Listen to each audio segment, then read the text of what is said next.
Hello, gorgeous. You're listening to the Girlfriend's Guide to Starting Over podcast, and I'm your host, Kayla. If you are just listening for the first time, hello and welcome to my platform. I am so glad you're here. And as always, if you are a returning listener, hey, sis, what is up? I am so excited about today's episode. We are going to dive into three things that every girl should know. Over the last 3.5 years or so, I have been on a transformational journey to become the healthiest, happiest, best version of myself that I have ever been. And if I had known these three things, better yet, if I had understood these three things when I started this journey, it would have made the transformation so much smoother. So, when you know better, you do better and you pass it on. I am going to give you these things collectively and hopefully you can stick it in your pocket and it will help you on your way. So let's dive right into it. For starters, you need to know that when you heal, you are going to lose some friends. That's because most relationships are built on common interests, common experiences, common enemies, and really good times. And when you start a healing journey or a development journey, you tend to start behaviors or distancing yourself from behaviors that brought you to close to other people in the beginning. So maybe you're not partying every single weekend, or maybe you're not wanting to have conversations where you preservate on whatever makes you sad, and you're not bonding over the things that kept you bound. And that means you start separating from people that you considered your friend. Please make a mental note that the people that you lose in your healing process were only meant to be with the unhealed version of you. I know nobody wants to hear it, but sis, everybody can't go. When you elevate, everybody can't go. A couple of weeks ago, we talked about how plants, sometimes you have to purge the plant. You have to pull off all the dead parts and all the dead leaves in order for it to thrive, or it will drain the life from the plant.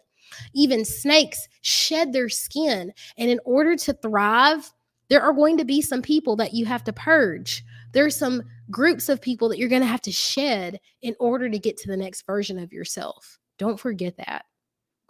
Number two, having access to people who have more resources or who are further along than you is not a threat. It's a blessing.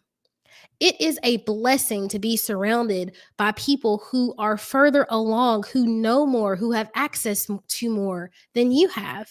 And I know that in those instances, it is so easy to sink, to feel intimidated, to feel like I'm not good enough. Do they like me? Should I be here? But the reality is, when you sit with warriors, when you sit with champions, the conversation is different. Surrounding yourself with people who are further along, who have more resources, who have more access. When you do these things, you are literally helping yourself to lay out the blueprint for where you want to go. And I know you're thinking, well, Kayla, sometimes people don't want to share that information. You're right. There are books, there are documentaries, there are movies. There is so much knowledge on the World Wide Web. Tony Robbins says that success leaves clues. Success leaves clues. So picture who you want to be, where you want to be 5 weeks, 5 months, 5 years, from now, and then who is there?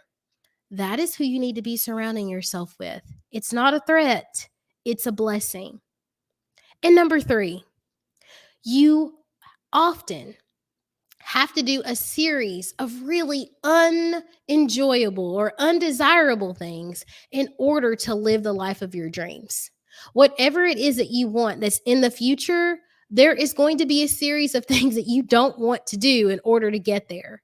I.e., if you want to lose a certain amount of weight, nobody wants to be hitting the alarm clock at 5 a.m. to go to the gym. But guess what? That is one of the steps that you need to take.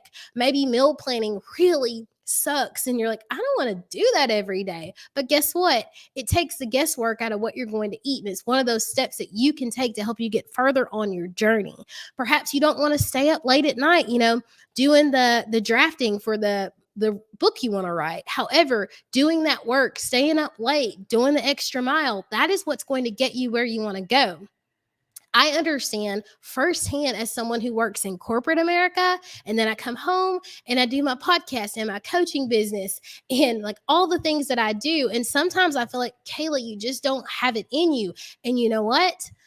Feet to the pavement, I keep going anyway, because the labor that I do right now is going to pay off in the long run.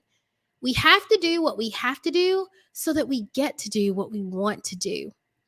Learning these 3 lessons, putting them in your pocket, ingraining it in your brain is going to take you so far. And I cannot wait to see how you use them in your transformation.